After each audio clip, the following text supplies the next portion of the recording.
Going on, everyone? Finally getting some time to make this video. Had a handful of you reach out, asking questions, asking for a guide, asking me how I run this build, and so today's the day. Appreciate everyone who has reached out. Anyone who's taken the time to watch some of my videos before. Just want to give a shout out to you guys. Say thanks. We'll go ahead and jump out of my house out here in beautiful Windsward. We'll take a look at these attributes. So currently I have no food on. I am running the 50 strength. I have heard that this plus 10% heavy attack damage is bugged. Not 100% on that, but I take 50 strength regardless. I get more scaling off the BB with it anyways. So if this is bugged and I'm not getting the 10% heavy attack damage, well, when it gets fixed, we're just hitting harder, right? If it is working as intended, well, we still hit hard. 365 intelligence. You just want to make sure you're over this 10% ability damage. So that's kind of why I decided to put points over here into strength. And then I run 152 con. Some of you may ask, why 152? That seems weird.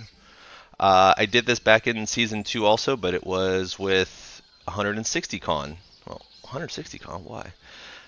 This just gives me a chance to, on the fly, if I want to start off with doing more damage, and I feel like, you know, I want to do more damage, I'll go ahead and just pop this intellect food.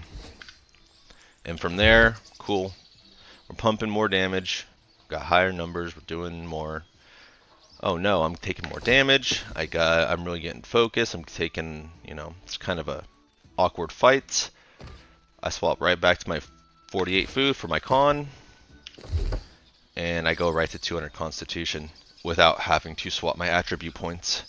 So that's kind of the reason why I do it. You can choose to do that, or you can choose not to. Real quick, I just want to go through the weapons that I run. Right now I'm currently running a Vicious Flame Attunement keenly empowered with the Pestilence, running a Runeglass Opal, and running a Tier 2 Ruby. My last video I did have Net Shot on here. I decided to go back to the Tier 2 Ruby for more damage. At higher int, Tier 2 scales better and just produces more damage overall. So that's kind of the reasoning why behind Tier 2. Going higher strength would definitely require Opal, Runeglass, Ignited Opal, something around those lines. For the Firestaff, you can run a couple different combinations. I'm not opposed to having Fireball on this. Keen Vicious Fireball, Keen Vicious Attunement. The other Firestaff that I do run during wars is Keen Vicious Keenly Empowered. I tend to like this one for anything bigger than groups of 2. You'll see more value out of this, as the attunement one is definitely more focused towards a single target, putting out the most pressure towards a single target. So yeah, any one of those combinations work. Pestilence is just amazing.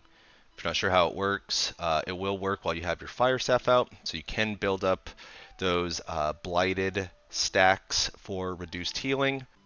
With that being said, you also get that 8% damage against poisoned and diseased targets. So it's just kind of all around synchronizes extremely well. Produces a lot of reduced healing between both weapons. So this is actually a pretty insane combo. Going over to my gear, I do run full ignited gems. Currently I have a moonstone followed by 4 onyxes. The way that I like to set up my gear is I like to look at it as having 1 defensive perk, 1 support perk, followed by weapon perks. So right now my gear is not 100% where I would like it. I do have all of my defensive perks, physical, followed by 4 elemental. My weapon perk is plague splitting grenades. I would also like to find some room for possibly net. I have to have fireball, it's mandatory if not running it on your weapon. And then from there you could fill it in with, yes, you can run Onk and Shirking Heals. It is kind of nutty right now. So if you got it, go ahead, run that. Live for forever.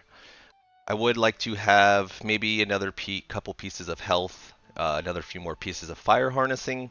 That would be my ideal set. Um, in the end, obviously, I like to test a handful of different things out. That freedom perk down there is wasted. I would need to replace that with harnessing or health. Um, but eventually, I would like to have 5 out of 5 fire harness with elemental and another third perk in there. Health, enchanted ward, shirking heals. Any one of those will do just fine. To spec towards my biggest threats, other Firestaffs, blunders, decks, bows, muskets, and then any great swords that are going to crash, relentless rush, low con, literally one tap you, insane damage. Try to get some slash resistance in there. So that's pretty much how I run out this build. Take a look at the jewelry real quick. Stamina Recovery Flame Pro, Fire Damage, Invigorated Punishment Hardy, Healthy Toast, Refreshing Toast, Healing Heart. I would not, this is just a placeholder for now. I would like to probably have Regenerating on here. Healing Heart would be great if I was running Stone Form, which, who knows, I might one day, or I do want to test the new Savage Divide giant person art rune. I think there might be some play for that. Just haven't gotten it yet. I think it procs as soon as you hit it, so I'm wondering possibly Deado into that. Get your burnout detonate into that heart rune, and then yeah, I think it might be interesting to see. Might actually be better. Who knows? We'll make another video on that eventually at some point. But anyways, that's the gear, that's the layout. So for the next part of this video, kind of just want to show you guys a few combos that you could do, just to get that out of the way. I also give you a few little tips you might know of, you may not. I'll just start with this one right here. So currently with Empowering Toast, Fortifying Toast, etc., running something like this on your earring. Anyone who knows about these focus potions, they don't have a cooldown. But with that being said, you can proc your Fortifying Toast and Empowering Toast pretty much at any time that you would like. So, little something there if you guys didn't know. Just keep rocking it if you ever had it, if you have a slot for it, etc. Pretty good. So something for the BB combo. I know a lot of people like to do like a nade, shrapnel, or auto nades, auto, something like that. And that is a good combo. I do like it. You can also go auto shrapnel, zoom in with the BB. Zooming in with the BB on the end, you don't have to at the beginning. It's kind of a habit for me. I don't always need to, but it's become kind of a habit, built-in muscle memory. But by doing so, you can instantly shoot off the net shot. So like right here, I'll go ahead and just show you real quick. I'll shoot and I'll spam my net. See that delay? So that was just a normal net.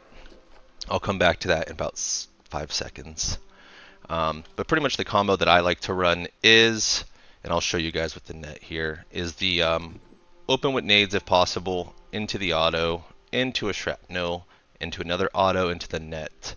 This right here kind of gives you pretty much full use of this BB.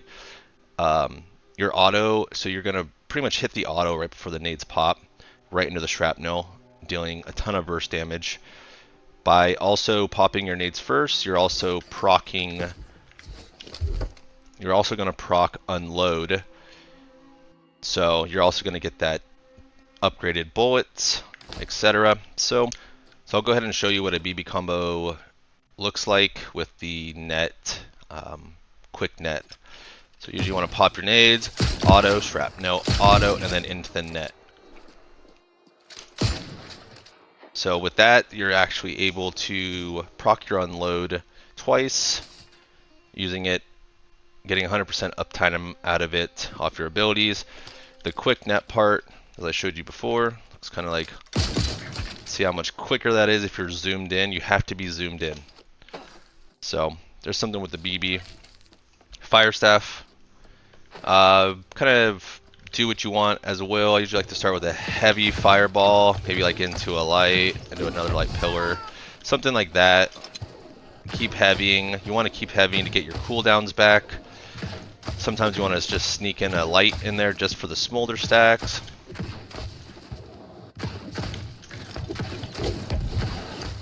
Kind of pillar light, and then so on and so forth. There's a couple ways to just kind of pump damage with Firestaff. Also for detonates, if you want to kind of detonate and use your bomb on burnout to kind of get to the target and use it as a surprise mechanism, trying to give them not a chance to dodge and just pretty much proccing both at the same time. Pretty much detonate, roll into the burnout, and depending on your distance traveled, it's pretty close to the to getting that big burst window, not giving them an opportunity to dodge. So, a couple tips there.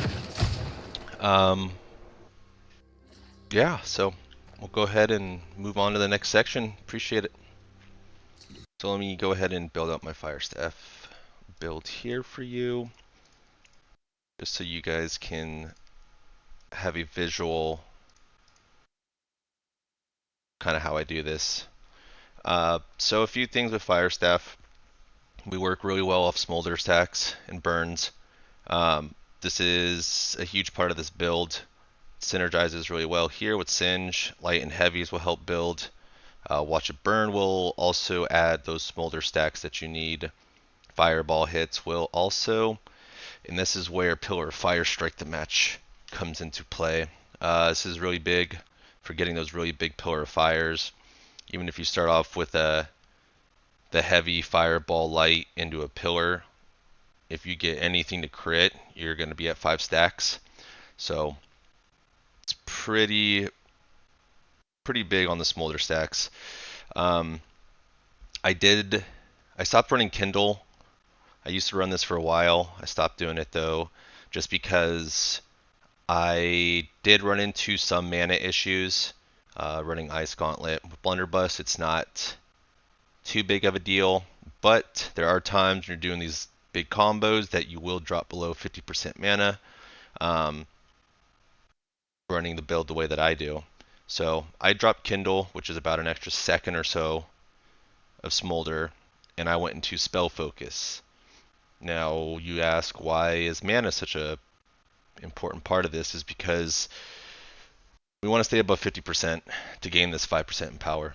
So keeping that in mind, you want to try to stay above 50% when doing all this. It's just going to add more damage to your combos. But that's pretty much it. I do go back and forth because I have to take one of these perks. I used to run Heated Up, since this 10% Fortify, the way Invigorated Punishment was working, kind of worked negatively against me. But now that it's down to 1%, and then I get 10% Fortify here along with my Tumbler Boots, I also get Fortify. I find that I'm tending to like just the hair more, armor more from the Fortify. So that's pretty much how I run my Firestaff. Let's go into Blunderbuss. Same thing. I'll go ahead and select everything the way that I run it, and then we can go through it real quick. So this is my blunderbuss tree. Now, a few things with this. I prefer unload 100%. I have tried double down. Not saying that this is bad. Very good for support, being around bruisers, really pumping damage. Really good ability. It could set up really well with combos with auto shrap, auto, and almost have your shrapnel back up. A lot of good combos with double down. I prefer to run it this way. To me, this is more aggressive. You get a lot more damage output. Um, and yeah, so pretty basic BB tree. Deep load is necessary. I'd say pretty much everything on this is necessary. I choose future planning, um, triggering an ability against a 3% fortify for 10 seconds. 3% just isn't enough right now, especially in light. It's not really worth it. These you kind of have to take. I guess you don't really need to take this one, but it is nice when you get that extra damage on top for not damaging someone within the last 8 seconds. By far, this is the best perk in the blunderbuss tree. This perk here will save your life 100%. It's just it's a crazy perk, honestly. They did nerf it at one point, but still, it saves your life a lot more than you'd expect. A lot of my clips, you'll see me running when I'm in trouble and I'm either trying to get away and I have potions on cooldown, or if I have abilities on cooldown and I'm trying to line of sight, stay alive, you'll see me running with my blunder in my hand and not my Firestaff. That is because if I do get procced and I do take a chunk of damage as I'm trying to get away or try to get those last few seconds before I get my cooldowns, I am betting on last chance to save me in those situations. So I will run with my blunderbuss out. You know, that's pretty much the reason why. So good little tip right there. Blunderbuss, this net tree, you don't have to run barb netting. I prefer it. I don't know. I just like that it's almost a 400 or 500 tick dot on somebody on top of the slow um, and yeah, if you don't like barb netting, I do mess around with future endeavors. Future endeavors will give you 1 stamina per pellet hit. This will also synergize with unload because you're getting 2 extra pellets per ability. So if you were to do auto nades auto, you have a chance to get back an extra 4 stamina just from running this, which may not seem like a lot, but in a full combo doing stuff, you may get 8. If you're hitting every single thing, you may get 8, possibly 12 stamina back. So it's almost like a shirking energy in a sense, but yeah, that's up to you on how you want to do that. But for the meantime, I do run barb netting. So if you've seen any of my videos before, then kind of know what may be coming up. This clip of OPR trying to find a good spot, get out of the angles of all these bows sitting up top here. Trying to hit the door down, take a shot at their range, maybe get enough damage for a pick. I see I hit the light attack, he's at a stam, so I'm going to move in, try to hit him with a quick combo. Not able to get him, but I'm able to get that pillar fire over the wall. So, if you didn't know you could do that, now you do. Here, I notice we're losing the fight, so I'm trying to gain space. I get jumped from behind, and this is a bad situation. I'm going to juke him with the fake burnout, stand myself to get it far enough away, and pretty much recover. So it's something to keep an eye out for, is faking your burnouts. Here we're just going to keep kiting back, try to pump out damage as we can. Just keep kiting, keep space. We all know that his kill window and his win condition is to be right on top of me, so try to avoid that at all costs. Look for that open window to finally pounce with the BB. The wolf saves him, but we stay on him, and we're able to wrap that up. So if you made it this far, guys, thanks for sticking around. I know it's kind of a long video. Probably still did miss a few things, and you guys might have questions. Please drop them down below. I like communicating with everyone. If you've got something that you want to know about, go ahead and feel free to reach out to me via comments, via in-game, whatever. You see me in OPR, say what's up. Open world, I don't want to fight 10v1s, but if it happens, we'll see. Maybe we'll get some cool clips out of it. But once again, thanks guys, appreciate it. Have a good one. Peace.